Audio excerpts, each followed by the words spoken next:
guys, are you wondering what in the world should I write my college essay about?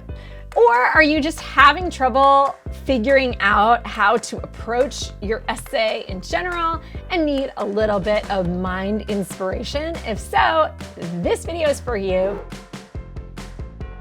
Before we get started though, if you happen to be prepping for the ACT or the SAT, I definitely recommend that you go check out SupertutorTV.com.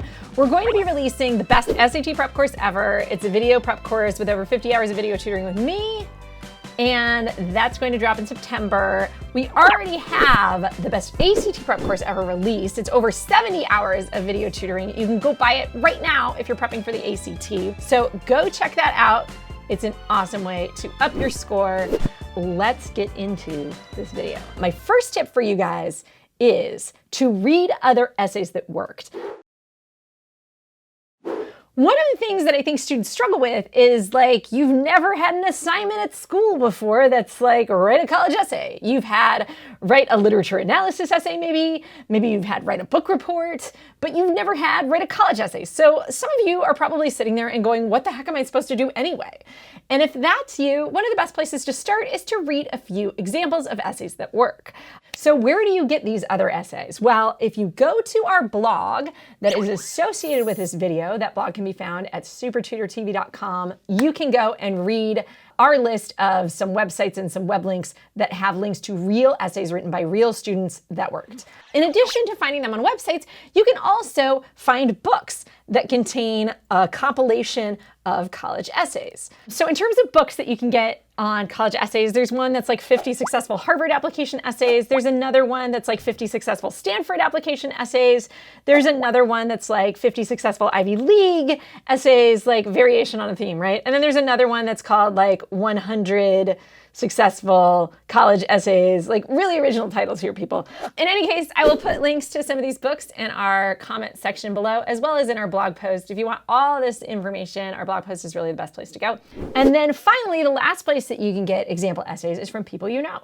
So if you have a brother or a sister or a cousin or a friend, or even a guidance counselor who has a repository of essays that worked from students from previous years at your high school, you can maybe get essays from those sources, read over them, and see what other people did. And then there's one more category that I like to add in addition to just getting college essays.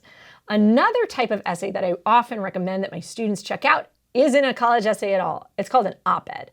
In every major newspaper in the United States, there are articles every week that are personal opinion articles. These are sometimes called op-eds, sometimes they're the opinion column of a newspaper, but regardless of what you call it, these essays are personal stories that intersect with ideas and concepts and values that affect all of us.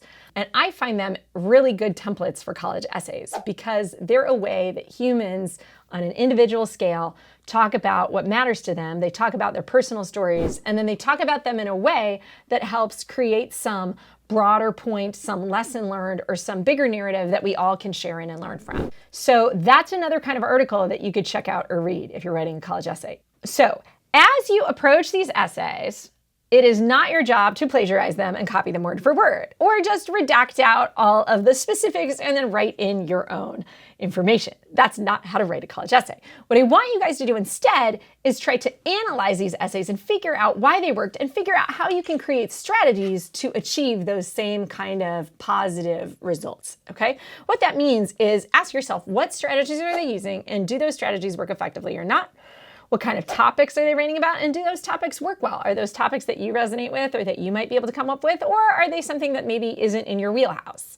Next, what's the overall structure of the essay? How do they start off the essay? Do they start with a story and then get into the ideas? Do they start straight off with the ideas and then get into the story? How do they structure these essays, and how could you then use those structural cues as templates for your own writing, or as like a suggestion for how you put your structure together? Let's look at number 2. So my second tip is to compile all your prompts. Whenever I get students working on their college essays, one of the first things that I tell them to do, if they haven't already done it, is to make one giant document and throw all of the prompts for all of the schools that you're applying to into one place. After you do that, Then start to read through every essay topic and brainstorm from there.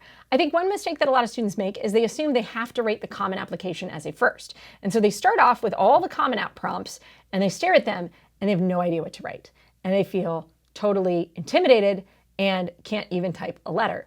If that's you, look at some other prompts. It might actually be easier to start with a supplemental essay because it's asking more down-to-earth questions. And once you warm up writing, sometimes that's a good way to just get started and to get your brainstorming going.